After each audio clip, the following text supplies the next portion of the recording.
Olá, nós vamos começar agora a conversar um pouco sobre o que é o nosso tema que vai percorrer todas as nossas conversas nessa disciplina Introdução aos Estudos Linguísticos. E o tema que vai monitorar, que vai subsidiar nossas conversas, se pauta numa pergunta que é basilar, que eu tenho certeza que vocês ou não, se não pensaram nisso, já foram questionados sobre isso, mas é uma pergunta que está em nós o tempo todo, o que convive conosco, o que é língua, o que é linguagem. Essa é a pergunta da nossa aula e que eu vou tentar conversar de forma a mostrar que isso não é tão simples como uma pergunta pode parecer, porque ela implica uma série de outras questões. Então, o que é língua? O que é linguagem? Nós somos seres humanos dotados de uma faculdade extraordinária, que é essa faculdade de produzir, expressar e compreender trocas simbólicas. Essas trocas simbólicas, elas são, por exemplo, via língua. A língua que nós utilizamos para nos comunicarmos, no caso aqui a língua portuguesa, mas poderia ser a língua francesa, a língua inglesa, mas também poderia ser outro código ou outra forma simbólica. Nós poderíamos nos comunicar através de uma música, dos gestos, da expressão corporal. Tudo isso sendo pensado como um conjunto estruturado de signos que se combinam entre si para produzir sentidos, para possibilitar essa comunicação humana, tudo isso pode ser designado como linguagem. Diante disso, do que é língua, do que é linguagem, nós vamos partir então do princípio de que não existe sociedade sem comunicação. Portanto, não existe sociedade sem linguagem. E se pararmos para prestar atenção no nosso cotidiano, no nosso entorno, nós percebemos com muita facilidade que nós somos soterrados por diferentes signos, por diferentes formas de manifestação das linguagens. Nós temos as linguagens verbais na publicidade, nos outdoors, nós temos os sinais de trânsito que nos diz quando parar, quando avançar. Nós temos as músicas, a linguagem do cinema, enfim, nós somos absolutamente soterrados num mundo extraordinário de significações, de produção de sentidos. E isso faz de nós os seres que somos. E é isso também que nos controlam, são essas práticas de linguagem que nos controlam. Quando eu digo isso, para vocês entenderem, nós não podemos simplesmente quebrar as nossas relações sociais ou os nossos limites. Essas relações e esses limites nos são colocados via linguagem, via essas trocas simbólicas que eu estou tentando explicar. Mas elas também permitem que você reinvente, que você faça novas relações ou se coloque novos limites. E é um pouco isso que traz vocês para essa disciplina, para a gente pensar como que as coisas significam, como que nós podemos pensar essa língua, que é uma das manifestações das diferentes linguagens que nos invadem cotidianamente.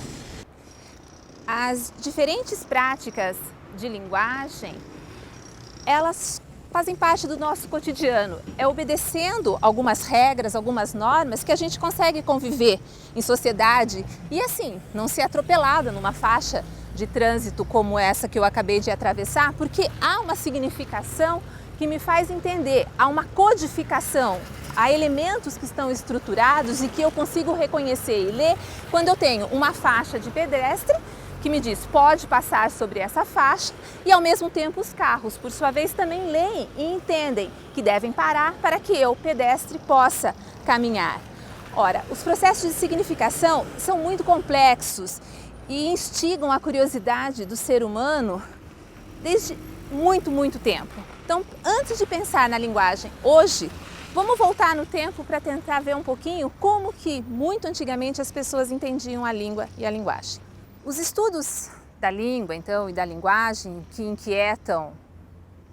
sempre inquietaram estudiosos e filósofos e pensadores desde há muito tempo, foi preciso esperar o século XX para que nós tivéssemos uma área, na verdade uma disciplina, para pensar tudo isso de forma científica, que é a linguística. Então, nós pensamos na linguística como uma disciplina, mas nós podemos também pensá-la como um campo do saber, e aí então esses estudos que se dedicavam a entender a língua, eles vão nos levar por um tempo bastante antigo.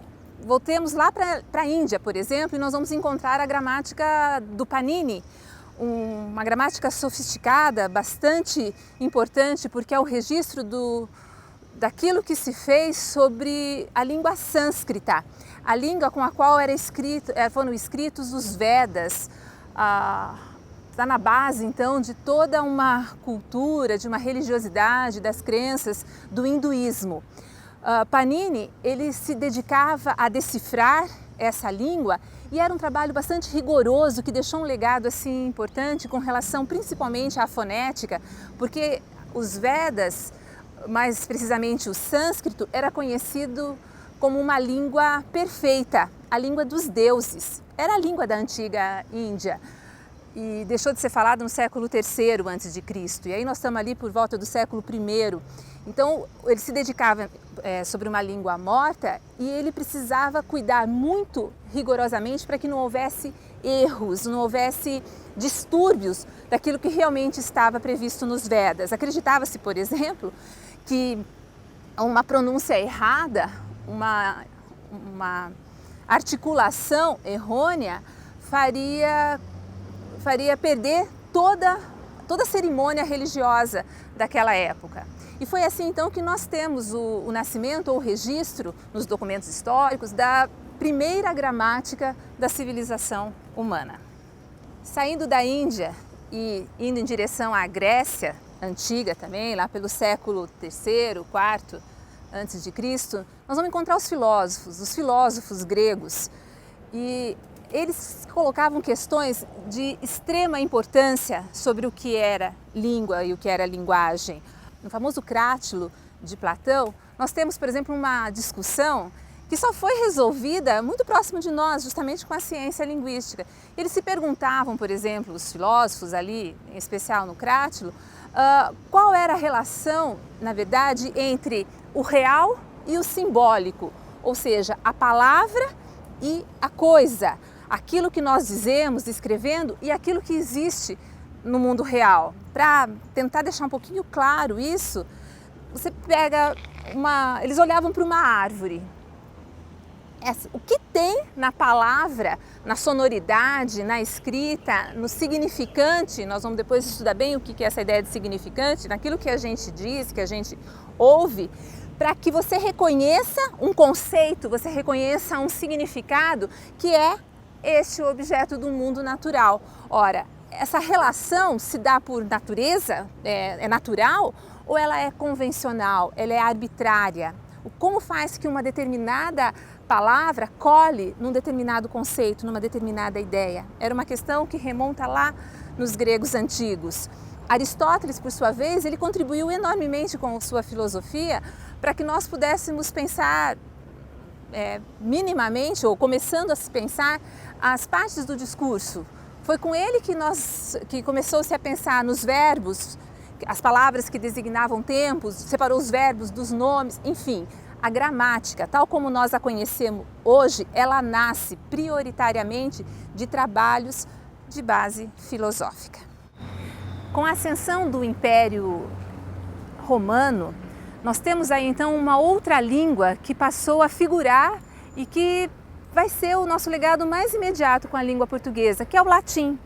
Então nós temos naquela região que foi conquistada a partir de questões de território, mas há também uma questão linguística importante, porque o latim passa a ser imposto em toda uma região e os gramáticos que haviam estudado o grego, a filosofia grega, eles levaram para Roma os seus conhecimentos, principalmente os gramáticos de Alexandria.